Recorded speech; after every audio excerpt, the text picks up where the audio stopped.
The Forgotten Passage. Chapter 1. The Creaking Floorboards.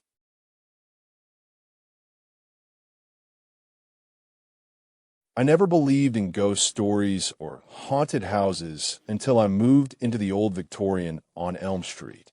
It was supposed to be a great deal. Cheap rent, a short walk from campus, and an opportunity to escape the dorm's chaos. Now, as the wind howls through my empty halls and shadows dance across walls that seem to move of their own accord, I'm questioning everything I thought I knew about reality. The creaking started innocently enough. Floorboards groaning underfoot, a door opening by itself in the dead of night. At first, I dismissed it as typical for an old house settling. But then came the whispers.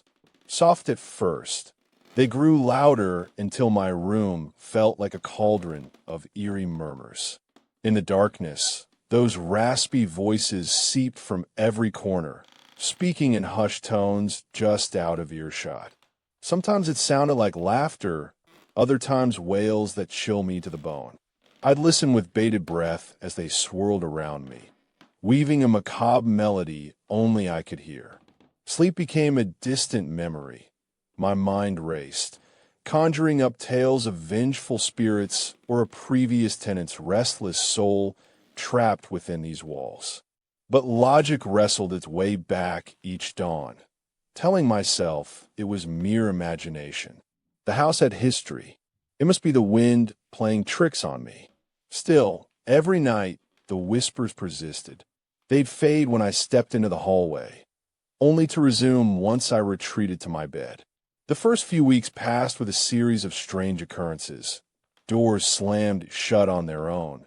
Picture frames fell, and I caught glimpses of fleeting shadows in the corner of my eye. But what really unnerved me were the voices. They grew clearer. I could make out words now. Whispers of long, forgotten lives, ancient secrets, and pleas from beyond this world. On a Tuesday evening during finals week, the cacophony reached its crescendo. I couldn't bear it anymore. Drenched in sweat, huddled beneath my blanket with heart pounding like a drum, I fled to the living room couch, convinced it was madness taking over. The room's dim light cast eerie shadows as the voices intensified, drawing me in. One voice stood out, a young girl, crying for help. My eyes strayed toward the floor where they seemed to emanate from, and suddenly the whispers ceased. I held my breath. That's when I saw it. Dark shapes moving along the baseboard. Long fingers gripped at the wood like skeletal hands, clutching the house's walls as they scurried upward. Shapes materialized into silhouettes of robed figures in hooded cloaks, their eyes aglow with an ethereal light. My breath hitched. It was then I realized I wasn't alone here. As if summoned by my gaze, the apparitions froze, turned toward me. Their faces tilted up, eyes aglow like embers. Pure malevolence radiated from them in that moment. With a gasp, they vanished into the floor. I leapt off the couch and ran upstairs, heart thumping, slapping at the wall with trembling hands as though the spirits could hear me. I locked myself inside my room, barricaded by fear. The walls vibrated beneath me now, a relentless, insistent scratching like claws clawing to break through. I gripped my pillow, praying they'd pass. Instead, the sounds drew closer. They pierced my door with an unnatural ferocity, accompanied by rasping breathing and footsteps that echoed in time with the pulse of my own racing heart. The scratching grew louder. Nails on wood, a rhythmic chant. My imagination shattered when it transitioned to hammering against the panel between me and Lena's bedroom next door, pounding in sync with my erratic heartbeat. Panic set in as I crouched at the door, trembling, too petrified to investigate further. Footsteps crept closer. An agonized howl pierced the night air. The scratching paused. Silence fell like a curtain. Then another series of hammer blows began. It seemed they wanted Lena's attention. The tapping turned into frenzied banging. Lena, a soft voice from beyond my door called out in terror. "Oh, Ed, what are you doing?" I hesitated before the doorknob gave way with an ominous thud, and a shiver ran down my spine as the room was bathed in a cold blue glow, like moonlight filtering through ice. There Lena cowered against her bed frame, wide-eyed. "Get out," she rasped, pointing toward me frantically. I stumbled in, tried to explain, but words caught in my throat. Her eyes reflected what mine had seen. "Shadows. This house. It's alive," she whispered hoarsely, backing away as the scratching resumed with renewed vigor. We huddled together under blankets until the first light of dawn broke through frosted windows. It was then I saw them. They'd carved a strange symbol on her door, an O with lines that looked like veins. Lena took it as a warning. "We must leave, but we're not going anywhere. Our curiosity has us trapped here, ensnared by unseen forces."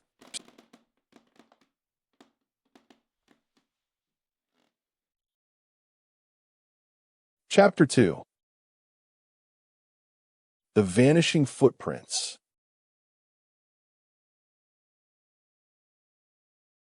Morning light dispelled the horror, but couldn't chase away the lingering dread. Lena and I pored over old records of our house. Nothing.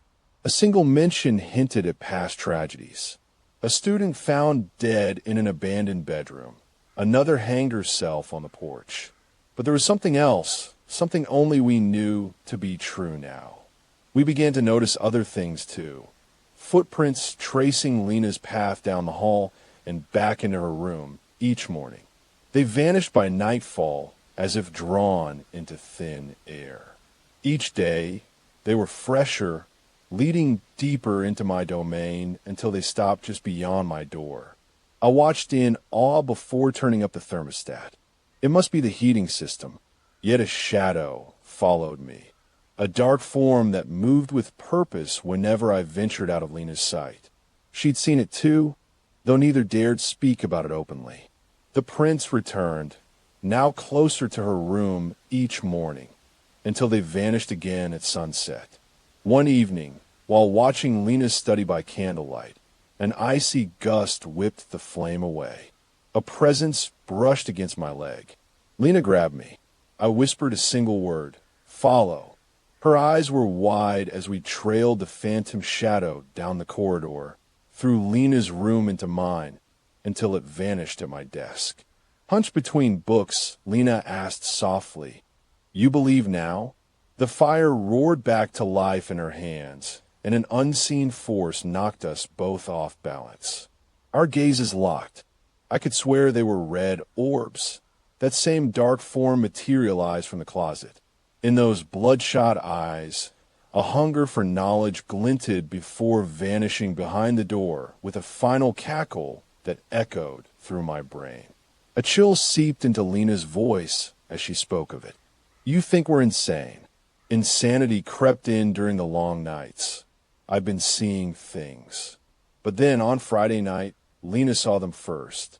A man in tattered robes, pacing in her room before the door slammed shut behind him.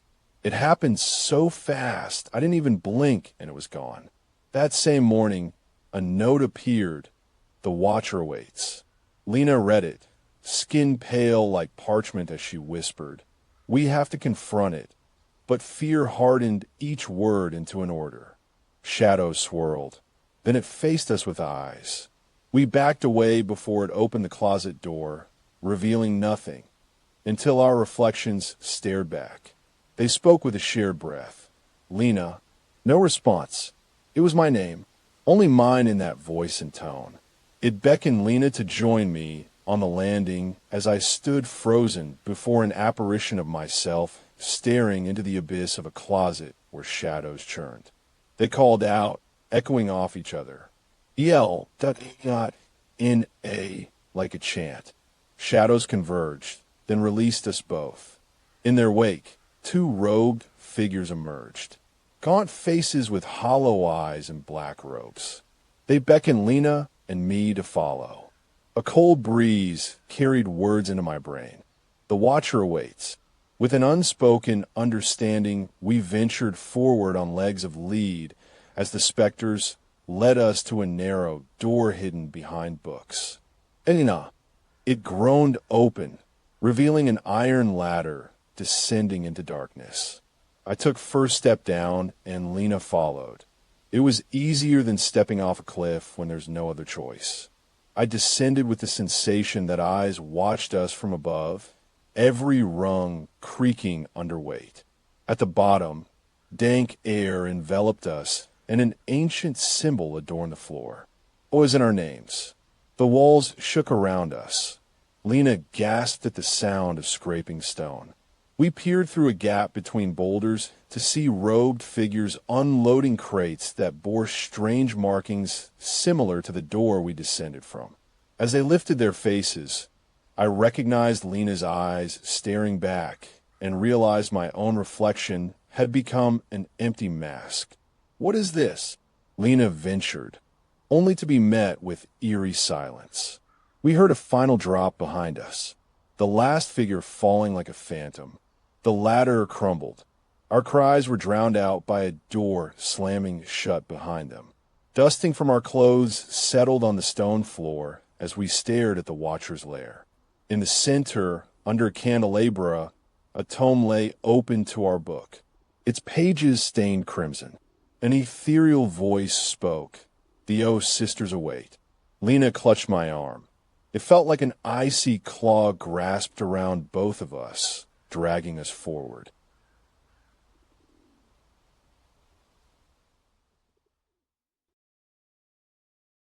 Chapter 3. The Haunting Reflection.